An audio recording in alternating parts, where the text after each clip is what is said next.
Hi guys! Welcome back to the channel.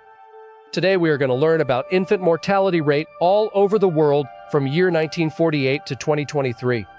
As this bar chart race begins to move, we're not just watching numbers change, we're watching the story of millions of lives.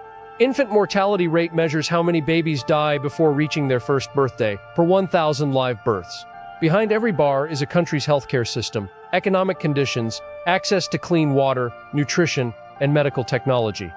This visual journey shows how the world has changed and how unequal that change has been.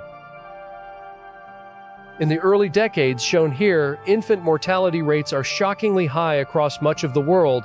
Many countries record over 100 infant deaths per 1,000 live births. Infectious diseases such as measles, pneumonia, diarrhea, and tetanus are among the biggest killers.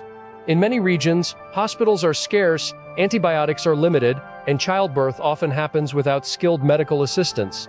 Even in wealthier nations, premature birth and infections claim many young lives. As time moves forward, we begin to see a clear divide. High-income countries experience a rapid decline in infant mortality. This improvement is driven by widespread vaccination programs, improved sanitation, safer childbirth practices, and access to neonatal care. Simple interventions, like clean drinking water, oral rehydration therapy, and antibiotics, save millions of infants. Meanwhile, many low-income countries struggle to keep pace. Conflict, poverty, malnutrition, and weak healthcare systems slow progress. A baby's chance of survival becomes increasingly dependent on where they are born.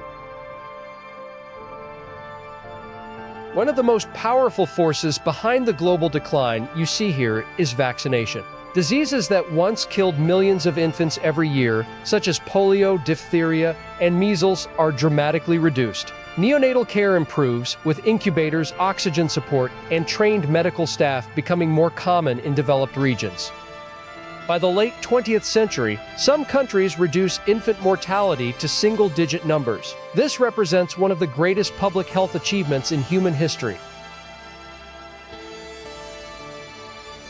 Yet the chart also reveals a painful truth. Progress is not equal.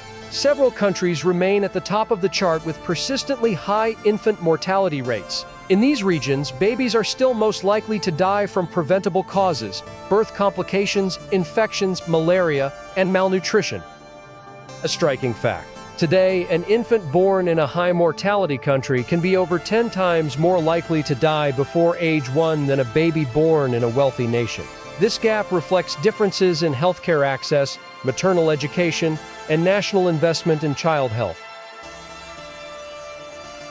Liberia had very high infant mortality rates in the early years, mainly because of a combination of war, poverty, weak healthcare, and disease. Liberia was devastated by 2 civil wars that lasted over a decade. Hospitals and clinics were destroyed. Many doctors and nurses fled or were killed.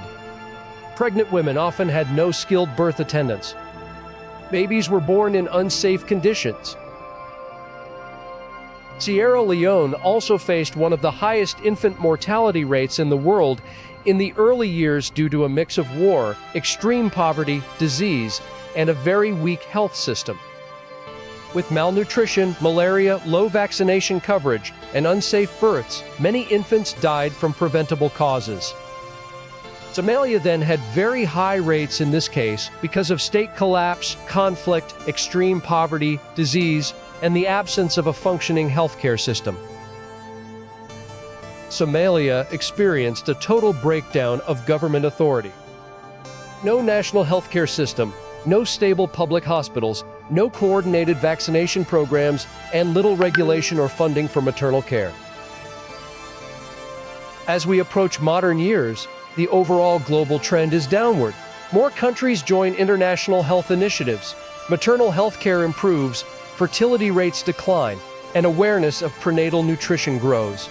Even countries that once ranked highest begin to see meaningful improvement. However, progress can slow or reverse due to war, economic collapse, pandemics, or weakened health systems, reminding us that child survival is closely tied to political stability and social investment. The challenge ahead is not whether we can save these lives, but whether we choose to. Thanks for watching this. Don't forget to like and subscribe for more interesting videos.